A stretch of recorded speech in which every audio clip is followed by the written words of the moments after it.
really tough place to come. You know, we've lost here last season. It was difficult the season before, so we knew what we was in for today. Manager made us well aware of that after not the best start. I think to show our character again and come back was massive, and to win 3-2 in the end was a massive result. I know you hate missing games, but you made up for it today, didn't you? I was fuming. I'd done everything I can to be involved, but it was just no point risking it. But made sure I was back for today, which was a real positive. But yeah, to miss that was annoying. But to come back today and help the team and score 2, I think the fans will be really happy. And I'm happy myself that I could help out, because you know, this team's special, and if we're all chipping in together, I'm sure good things will happen.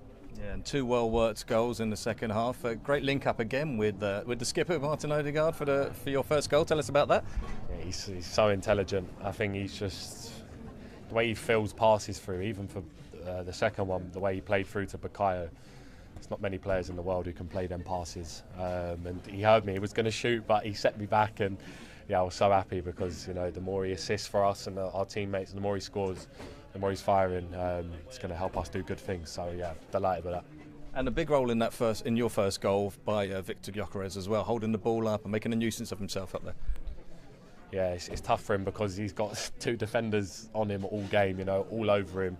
So he has to use his strength. He has to do whatever he can to help the team. And you know, with that first goal, without him making that run from Gabby's flick and holding it and setting it off to Martin, you know, the goal wouldn't have happened. So, you know, that was a pivotal moment in the game for us, you know, to turn the game on its head. So it was massive. And like I said, I see this guy every day. I see his finishing. I see how hard he hits a ball. When that space arrives for him and the ball's arriving at his feet to score goals, he will 100% score. But in the minute, defenders in the Premier League, you know, they want to be able to stop Victor Gyökeres, because he's one of the best strikers in the world, and that happens naturally, you know, when you play against the best players. So trust me, he's doing unbelievable for us. You know, we wouldn't be where we are without him. So let's keep trying to feed him, keep trying to get him on the score sheet. But if not, you know, the way he's helping the team's massive, so it's good. And finally, nice for you to have a nice memory here, as you say, after last year, but also a new song today. What did you make of that? What was that? Yeah, we're trying to work it out. I don't know. What was That's the way I like it, but it was Declan Rice. Oh, okay, yeah, decent. Yeah. Decent. You're trying to listen to it then? No, yeah, one of the people in there said, what was that song? I thought it was a Christmas song, and I thought it's the new year. Christmas has gone. So yeah, I'm happy. I mean, he must be the perfect player for any manager. It's a manager's dream. He's a manager's dream, he really is. I mean, his attitude is amazing. He very rarely misses games, and when he's out there, he's a regular 8 out of 10. So he's been incredible. So he said that to you, did he, about Yaya Toure? That's what I remember watching it, and he actually said that, you know, he watched Yaya Toure's game, and the way Yaya Toure is to get the teams up the pitch and, you know, drive through midfield, and he's got that. I think the only thing that now is probably adding a little bit more goals to his game, and he can, you know, when he arrives on the edge of the box, he makes good contact. He's a good finisher.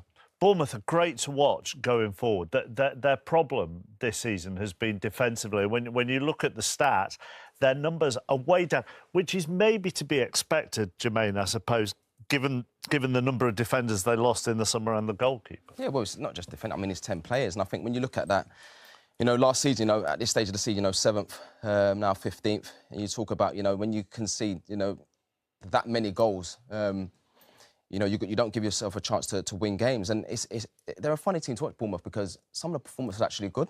You know, they play the right way, they've got good players, they have a go. But, you know, if you can't concede, if you stop conceding goals, it's, you know, it's so difficult to win games. You think they'll be all right, though, don't you? I think they'll be all right, yeah. I think they'll have enough up top when they'll get enough goals, I think, to be all right, yeah. OK. Absolutely vintage Arsenal, No. but it's job done, and it's another green W in the column, isn't it? Absolutely. That's what it's all about. If you're going to win titles, it's all about winning games of football. You can't play well every week, but it's grinding out a result sometimes.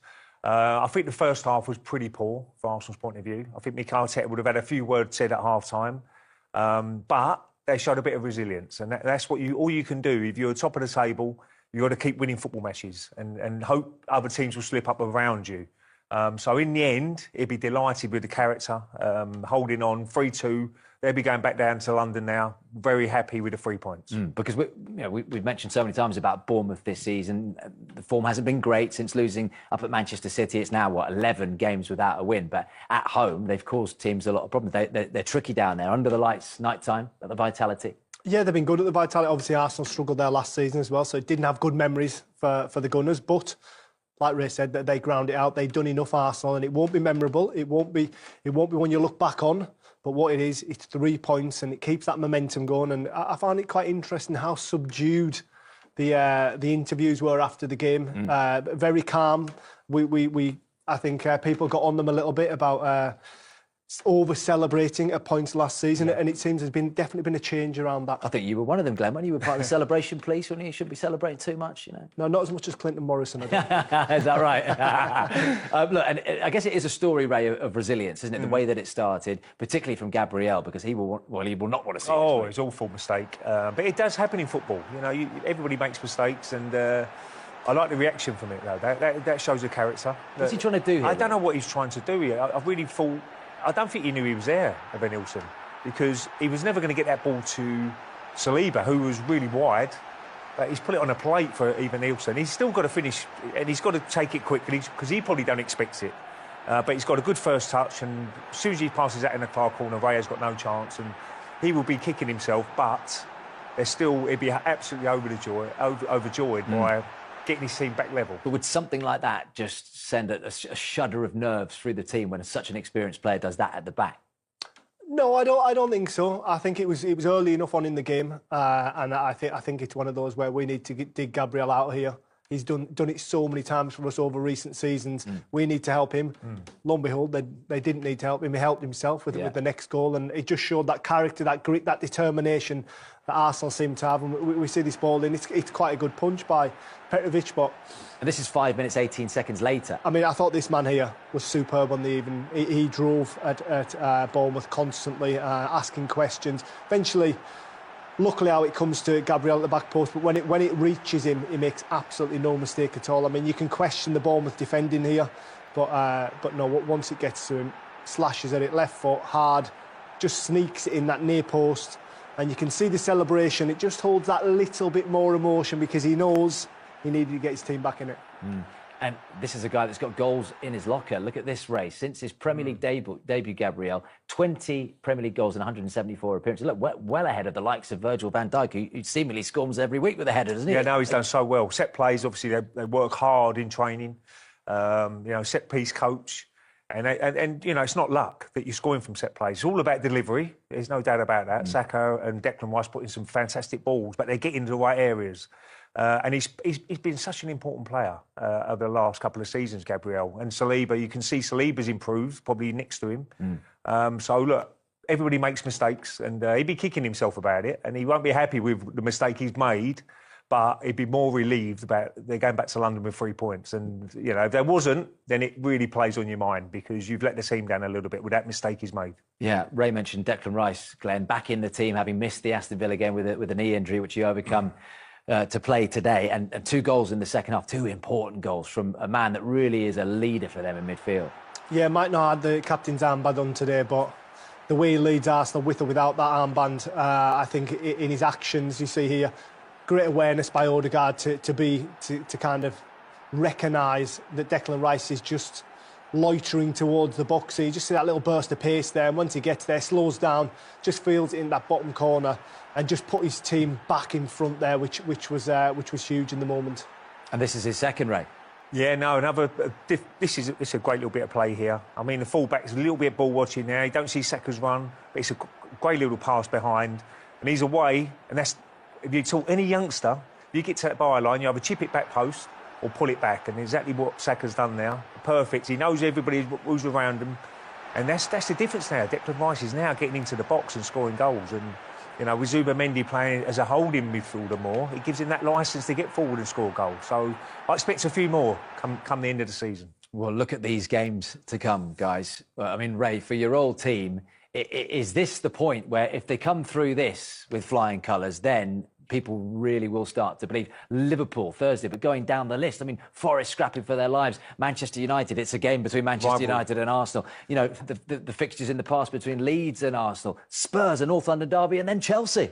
Well, the players will say every game's hard, and Bournemouth is a difficult game to go away from home. So they've just got to keep going. They just got to, I think the fans will play their part as well. The Emirates has been really, really lively, especially the second half at Villa. You know, the crowd really pushed them on, and they're going to play their part as well. But there's a long way to go. As I mentioned, I don't get too carried away. I'm really happy that they're top of the table, but every single point matters now. You'll be believing if they get through that with what? I will start believing March time, March, April, when there's a little bit of probably 7-8 games to go. Yeah, that's when it comes alive. Well, you know it. You've got it over the line 3 times, Ray Parlour. £280,000-a-week star desperate to leave Real Madrid, with Arsenal most likely to sign him. Arsenal are keeping tabs on a Real Madrid star who is set to depart the Spanish capital before the February transfer deadline. Having fallen painfully short of any major silverware in recent years under Mikel Arteta, the 2025-26 season feels especially important for the Gunners. At the halfway point of the campaign, the North London side have a 4-point advantage over Manchester City as they sit atop the Premier League. Arsenal, who have not won the English top flight in over 2 decades, will no doubt be desperate to once again lift the biggest domestic honor available to them. Arteta has, over the years, built a squad that, in terms of quality and depth, is by far the best in England, something that has helped the club compete on all fronts this season.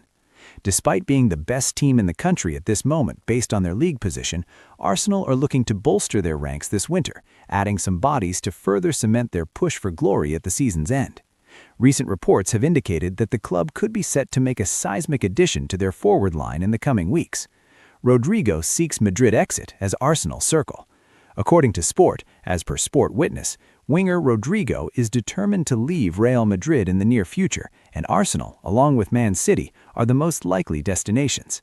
A Madrid player since 2019, Rodrigo has grown unhappy under the tenure of Xabi Alonso, having started just 5 league matches out of 18, and there is now no going back as he is already hiring new agents to force an exit. Rodrigo, who earns £280,000 per week at the Bernabeu, is being pursued by a number of Premier League teams, with England appearing to be the most feasible destination for him.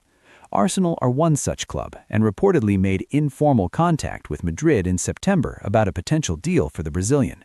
Without doubt, Rodrigo would be a superstar signing for Arsenal, a player who could integrate immediately into the first team and bring with him an added level of quality to help the Gunners push themselves over the line this season.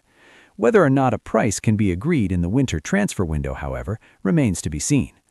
Arsenal predicted 11 versus Bournemouth as Gabriel Jesus starts and Declan Rice call made. Declan Rice is a major doubt for Arsenal ahead of their trip to face Bournemouth in the Premier League.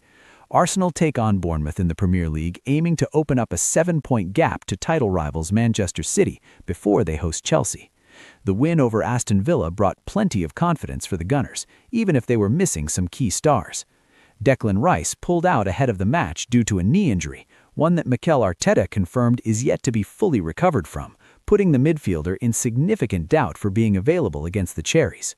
Antonio Semenyo is expected to play, despite it looking likely he will join City this month. Arsenal were beaten twice by Bournemouth last season, the only side to successfully do so. However, for the Gunners to win the league, they will need to reverse such scorelines this time around. Unlucky not to have another clean sheet against Villa after producing one of the saves of the season once again, another on the South Coast would go a long way to securing victory. The right back now has help in the form of Ben White, who recovered from his injury to replace Timber in midweek. Timber, though, is doing well to cement himself as the best right back in the league. The Frenchman welcomed his typical partner back to full fitness, and it appears to have even improved his own form for the club as the Gunners hope for a clean bill of health compared to their first season reality. Gabriel, back and with a bang as the Brazilian scored for Arsenal during their win over Villa. The Gunners' threat in both boxes will be a major weapon for the side and could be the spark to see them take it all. Ricardo Calafori is out of the match, and it appears that the Ecuadorian international has moved ahead of Miles Lewis-Skelly to become the first-choice left back, while the Italian is unavailable. A brilliant performance against Aston Villa, topped off with a goal, and now the Spaniard must continue without Declan Rice in midfield as his partner. Mikel Merino. More needs to be examined regarding the role of Mikel Merino in midfield, as it has been trickier to discern his contributions, with his forays forward being more appreciated. The Arsenal captain has hit a strong patch of form, scoring and assisting in the last 2 games, making him undroppable from the team, with Eberechi Eze searching for minutes. Bukayo Saka continues to be dangerous but goalless in the last few games, and will hope he can find the net again in the place where he once scored his very first goal. Gabriel Jesus. Jesus has earned the chance to start here, and his goal against Villa was the perfect catalyst to improve his return to fitness. Currently Arsenal's most in-form forward player, and another who simply cannot be dropped from the side.